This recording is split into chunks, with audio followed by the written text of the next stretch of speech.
Your business probably has dozens of ideas for AI projects, maybe even hundreds, and the unfortunate reality is that choosing the wrong one will not only burn your cash, but also set you backwards. So today, I'm going to share my 4-step framework that I use with Fortune 500 customers to really zero in and identify those high-value opportunities. But first, not all AI projects look the same. Over the past 2 years, most Gen AI applications have been focused on localized impact. This means that they're automating a specific task or job. So use cases here you can think of as smart searches and document generation, for example.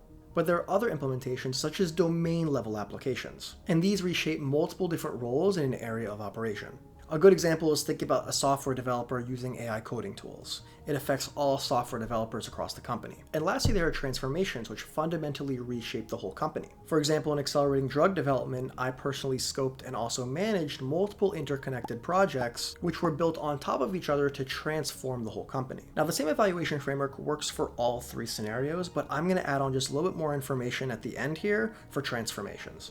Okay, so what is this 4-step framework? This is value, tractability, data and environment, and people. And I typically prioritize value and tractability over the other 2, and that is because it's more inherent towards the business problem or the technology itself, where people and environment, you can actually control some of these factors. Now, these steps are not arbitrary. They're condensed from BCG and McKinsey reports on what actually blocks ROI, and I've linked them in the description below. Now, value is pretty simple. It really is just what is the strategic priority of the company itself. And if we solve it, do we unlock annual reoccurring value, either in cost savings or in revenue lift? And for transformations, does this create reusable assets that we can deploy later on? Now, as a pro tip here, many companies do struggle with ROI here, and the reason is because they launch a bunch of small different projects with no direct linkage to a KPI. So I recommend tying the project to a specific key metric of success, and then align with stakeholders on how you want to measure that going forward.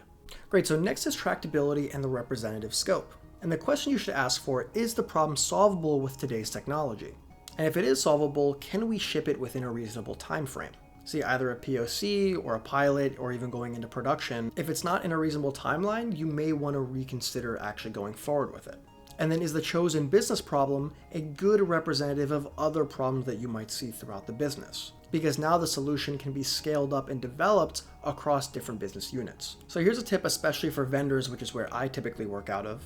You want to lead with high value and high velocity use cases. See, if you can show visible value very, very quickly in the first 1 or 2 use cases, then you'll really be able to secure funding for those larger, grander visions that you may have for the company. And you may have to table those use cases off until you do a couple of other ones to really make sure that they are comfortable with you. Now, next is data and environment readiness. And this is something that you actually have a little more control over. Now, the first thing is, can the AI actually access the data itself? Now, if the data, for instance, is siloed or you can't really access it, you may need to have a data integration effort or maybe have some additional tools later on. The next piece is, do we have a sufficient amount of data to begin with? So for classical machine learning use cases, obviously depends on the project, but you might be able to get away with 3 to 5 years of data. For Gen AI, it's more related to the ground truth that you have. If you're trying to create a document, you need to make sure that you have enough ground truth documents, but it's really making sure that you have sufficient data to enable the use case. Now, lastly here is environment and compliance. See, can we run in a secure compliance setup? And you need to ensure that your environment has the necessary requirements.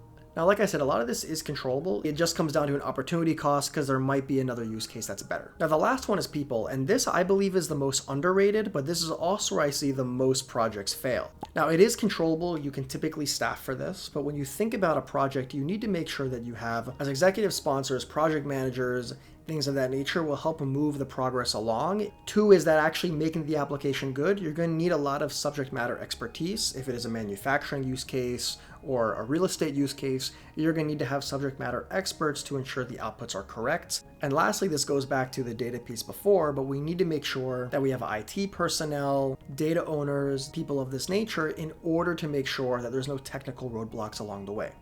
And so here's a tip for that last point. I recently just finished up a project for a government agency, and one of my engineers who had a CJIS compliance, he got fingerprinted. It took a couple weeks to actually get approved to be able to even view the data and develop on it.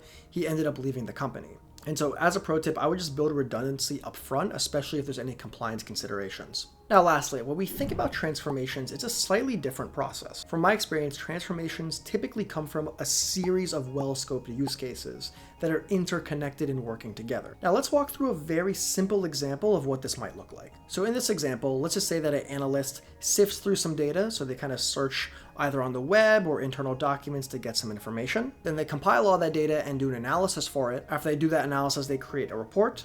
And then after that report is complete, maybe they'll pick a couple of clients to send that report out to. Now, as you can see, there are multiple different use cases here, and we can transform this process leveraging each use case from one to another. So here, analysts may be doing some rudimentary keyword searches. Now you could replace that with a RAG solution, for instance, to look through all of the company data. And this individual use case can immediately speed up our research process. Next is the analysis agent. So after the retrieval copilot has been complete, we can actually leverage that pipeline to now create an analysis agent. Then a few months later, you create a report generator.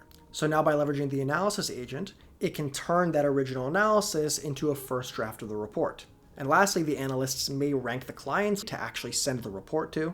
And here the AI would leverage that report generator, obviously, to maybe glean some insights, identify which clients are the best for it, and then send it on their way. We can go one step further to create a whole learning loop, where now you might have an agent that captures the engagement to improve the whole process.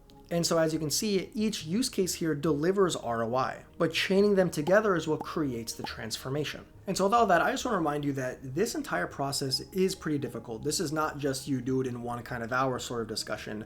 This will take days, weeks, right? Maybe even months to actually ensure that you identify the right use case. Because it's not just balancing business priorities, but also technical feasibility, people, data, governance, and things of this nature. So with that, thank you so much, and I'll see you in the next one.